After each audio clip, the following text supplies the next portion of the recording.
Hello दोस्तों, आप कैसे हैं। मैं आशा करता हूं कि आप अच्छे होंगे। तो आज हम लोग इस वीडियो में सीखेंगे कि विलोपन विधि से समीकरण को हल कैसे करते हैं। ठीक है फ्रेंड्स, तो आप यहां पे देख सकते हैं कि मैं दो समीकरण लिया हूं और इसको विलोपन विधि से हल करूंगा। तो देखिए कि जो हमारा पहला समीकरण है वह क्या है, 3x + 4y = 10। और जो दूसरा समीकरण है वह है 2x - 2y = 2। ठीक है दोस्तों, यहाँ पर मैं जो इसको सॉल्व करूंगा विलोपन विधि से। सबसे पहले मैं बता देता हूँ विलोपन का मतलब क्या होता है। विलोपन का मतलब होता है कि किसी भी चीज को गायब करना। ठीक है फ्रेंड्स, तो इन दोनों समीकरण में हम लोग किसी भी चीज को गायब करेंगे। तो सबसे पहले मैं बता देता हूँ किसी भी चीज को गायब करेंगे तो किसको करेंगे। तब यहाँ पे आप समझना होगा आपको, चर को हम गायब करते हैं तो चर क्या होता है। चर को हम इंग्लिश में वेरिएबल बोलते हैं। ठीक है, ए से लेके जेड तक जितना भी ABCD का वर्ड होता है सबको हम चर बोलते हैं। देखिए, चाहे वह ए हो, बी हो, एक्स हो, या वाई हो या जेड हो, ये ए से लेकर जेड तक। ठीक है, A to Z तक जितना भी ABCD का वर्ड होता है उसको हम चर बोलते हैं। अर्थात चूंकि क्यों चर बोलते हैं, क्योंकि चर का मान हमेशा बदलता रहता है। तो इसमें आपको देखना है कि ये दोनों जो समीकरण है इसमें समान चर है। देखिए, यहाँ भी x है, यहाँ भी x है, यहाँ भी y है, यहाँ भी y है। यानी देखिए, एक पद, दो पद, तीन पद, टोटल 3 पद है ना। तो इसमें से क्या है, दोनों समीकरण में समान चर वाले पद को समान करना रहता है। जैसे मेरा कहने का मतलब है उसको छुपा के और समान करना रहता है। देखिए, यहाँ पे क्या है, हमारा 3x है और नीचे जो समीकरण है यहाँ पे क्या है, 2x है। तो इस पद में देखिए x वाला जो पद होगा, देखिए इसमें भी क्या है, x चर वाला पद और ये भी x चर वाला पद। तो दोनों समीकरण में या तो आप x चर वाला पद को समान कर दीजिए या तो दोनों समीकरण में y चर वाला पद को समान कीजिए।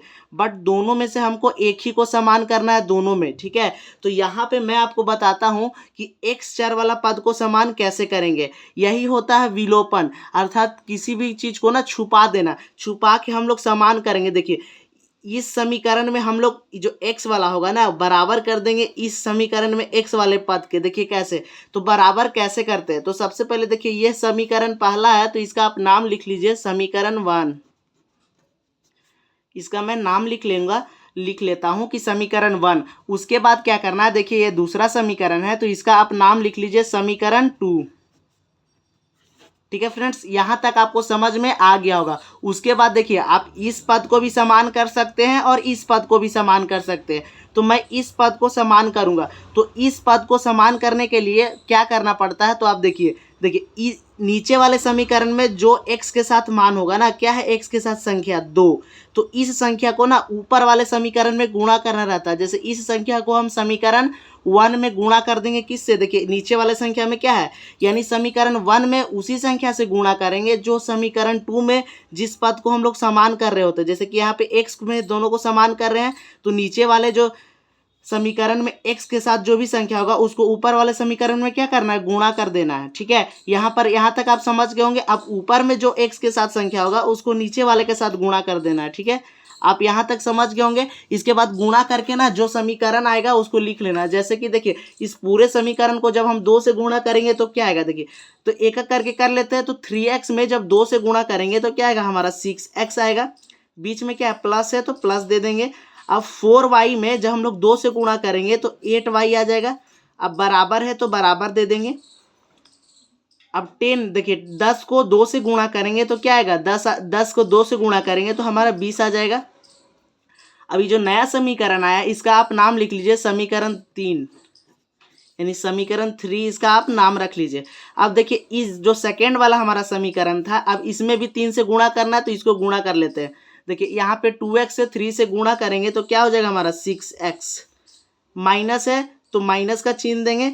अब 2y में 3y गुणा करेंगे तो क्या आएगा, 6y आ जाएगा। ठीक है, अब इक्वल टू का साइन है तो बराबर का साइन देंगे। अब 2 में जब 3 से गुणा करेंगे तो क्या आएगा, 6। अब इसको हम समीकरण 4 नाम लिख लेंगे।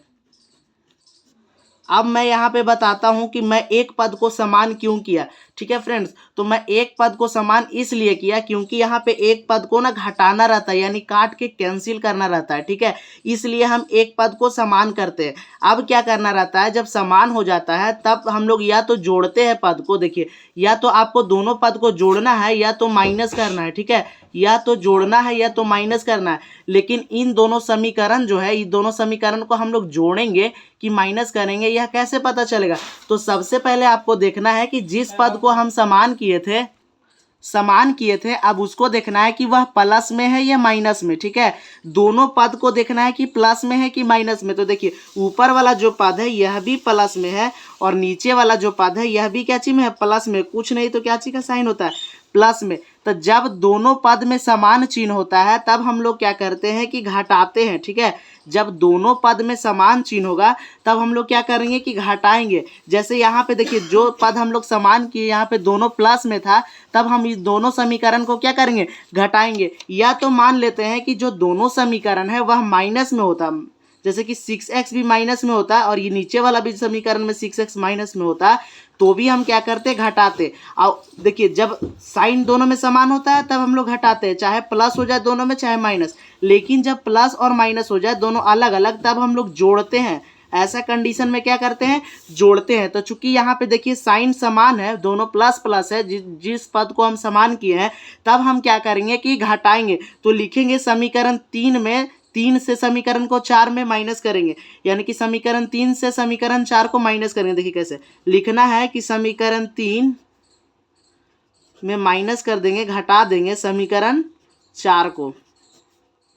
समीकरण 3 में हम लोग माइनस करेंगे समीकरण 4 को। तो यहाँ पे आप समीकरण 4 लिखिए। अब समीकरण 3 है उसको लिख लीजिए यहाँ पे, जैसे कि जोड़ घटाव करते हैं उसी टाइप में।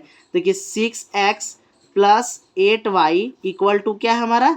20। अब जो समीकरण 4 है उसको लिख लीजिए। समीकरण 4 क्या है? 6x minus 6y equal to, देखिए क्या है? 6। तो 6 ले लेंगे। आपको एक बात का हमेशा याद रखना है कि जब हम लोग घटाते हैं ना, तो जितना भी नीचे वाला हम लोग समीकरण लिखते हैं, यानी कि जो समीकरण 4 हम लोग नीचे लिखे हैं, इसमें प्रत्येक पद का साइन बदल जाता है। ठीक है, जब हम लोग माइनस करते हैं दो समीकरण को, तो एक बात हमेशा याद रखना है। फिर से आप समझिए कि जब हम लोग दो समीकरण को माइनस करते हैं, जो नीचे वाला समीकरण होता है उसमें प्रत्येक पद का साइन बदल जाता है। जैसे कि देखिए यहाँ पे जो 6x है ये क्या चीज में है? प्लस में, तो ये अपने आप हो जाएगा क्या चीज में? माइनस में। अब यहाँ देखिए ये जो 6 माइनस 6y यह माइनस में है, तो ये हो जाएगा प्लस में। और ये देखिए जो 6 है ये प्लस में है, तो अपने आप क्या चीज हो जाएगा? माइनस में।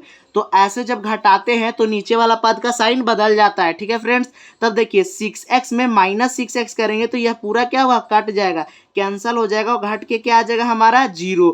अब देखिए यहाँ भी प्लस है, यहाँ भी प्लस है, क्योंकि साइन चेंज हो जाता है घटाने पे, तो ऊपर भी प्लस है और नीचे भी क्या है? हमारा प्लस है। तब यहाँ पे हम कैसे बनाएंगे? तो समझिए आप, यहाँ पे आपको ध्यान से समझना होगा कि ये दोनों पद जुड़ जाएगा, क्योंकि दोनों प्लस में। 8y में 6y जोड़ दें तो हमारा कितना होगा? 14y होगा। अब देखिए 14y होगा। अब प्लस वाला साइन बड़ा वाला का देखना, पद क्या चीज में? प्लस में, तो यहाँ प्लस लगा देंगे। अब देखिए बराबर है तो यहाँ भी बराबर का साइन देंगे हम लोग। ठीक है, अब देखिए ये जो 20 है वो कुछ नहीं है तो क्या चीज में है? ये 20 कुछ नहीं है तो प्लस में है, और यह जो 6 था वह प्लस में था लेकिन माइनस में हो गया। जब 20 में माइनस 6 करेंगे तो 14 आएगा, और चूंकि देखिए बड़ा वाला पद प्लस में है तो हम लोग प्लस का साइन लगाएंगे। अब इसके बाद देखिए जब अब जोड़ देंगे 0 में, जब हम लोग 14y को जोड़ेंगे तो क्या आएगा? 14y ही आएगा, क्योंकि 0 में किसी भी संख्या को जोड़ देंगे ना, वही संख्या वापस रिपीट होता है। तो 0 में 14y को जोड़ेंगे तो 14y आ जाएगा, और इधर क्या है? प्लस में 14 है तो सिर्फ 14 भी लिखेंगे तो वही बात होता है। अब देखिए अब इसको सॉल्व करेंगे तो देखिए जो 14y है वो y के साथ जो 14 वो गुणे में है, तो बराबर के इधर जाएगा तो क्या चीज में जाएगा? भागा में। तो 14 बट्टे में क्या चल जाएगा? ये जो 14 होगा भागा में, तो ये कट के क्या आएगा हमारा? 1। यानी y का मान हमारा क्या आया है? 1। तो यहाँ पे मैं आपको दिखा देता हूँ कि y का मान यहाँ पे हमारा 1 आया है। अब y का मान आ गया है, और इसमें आपका चर कई गो था? x और y। तो x का मान निकालना होगा। y का मान हम चूंकि देखिए यहाँ पे निकाल लिए, तब हम लोग x का मान कैसे निकालेंगे? तो x का मान को क्या करना है? या तो समीकरण 1 में रख दे, या 2 में, या 3 में, या 4 में। ये चारों समीकरण में किसी भी समीकरण में हम y के मान को रख देते हैं तो x का मान हमारा आ जाएगा। जैसे कि समीकरण 1 में हम y का मान को रखते हैं तो यहाँ पे हमको लिखना पड़ेगा कि y का मान समीकरण 1 में रखने पर, ठीक है। तो यहाँ पे मैं लिख लिया हूँ कि y का मान समीकरण 1 में रखने पर। तब देखना है कि समीकरण 1 क्या है। तब यहाँ पे आप देखिए कि समीकरण 1 क्या है हमारा, 3x + 4y = 10। तो यहाँ पे हम पहले लिख लेते हैं समीकरण 1, 3x + 4y = 10। अब y का मान को y के जगह पे रखेंगे तो देखिए इस समीकरण में y कहाँ पे है, 4 के साथ है। तब देखिए पहले जो 3x है उसको 3x लिख लेंगे, प्लस है तो प्लस का साइन देंगे, देखिए 4, तो 4 के साथ जो y है वो गुणे में है तो गुणा का साइन देंगे। और चूंकि y का मान हम लोग 1 निकाले हैं तो y का मान हम लोग समीकरण 1 में रख रहे हैं तो ये समीकरण 1 है। तो देखिए यहाँ 4y है तो 4 को 4 लिखेंगे, गुणे में y है तो y का मान क्या निकालना है, 1, तो यहाँ पे रख लेंगे और 10 लिखेंगे। अब इसको गुणा कर लेंगे, जैसे कि क्या है हमारा 3x, प्लस है तो प्लस देंगे, 4 गुणे 1 4 हो जाएगा बराबर 10। अब देखिए 4 इधर प्लस में उधर भेजेंगे, समान चर को समान की तरफ ले आएंगे, 3x = 10 माइनस क्या हो जाएगा 4। अब देखिए यहाँ पे 3x है और घटाएंगे 10 में से -4 तो क्या होगा 6। अब देखिए यहाँ पे आपको समझना होगा कि 3x जो है वह 3 यानी कि जो x है 3 के साथ गुणे में है तो x को यदि रखेंगे तो 6 में बट्टा में क्या आ जाएगा 3, तो कट जाएगा। तो क्या आएगा x का मान यहाँ पे 3, 6 3 से 2 बार में कटेगा तो 2 आया, यानी यहाँ पे हमारा y का मान 1 आया। और देखिए y का मान 1 और हमारा x का मान क्या आया 3, यही हमारा क्या है आंसर है। तो आई होप फ्रेंड्स आपको विलोपन विधि अच्छे से समझ में आ गया होगा। तो इस वीडियो के लिए एक लाइक और चैनल को सब्सक्राइब तो बनता है, एक वीडियो बनाने में हमारी बहुत ही मेहनत लगती है। तो दोस्तों फिर मिलते हैं हम एक नए वीडियो के साथ, तब तक के लिए जय हिंद।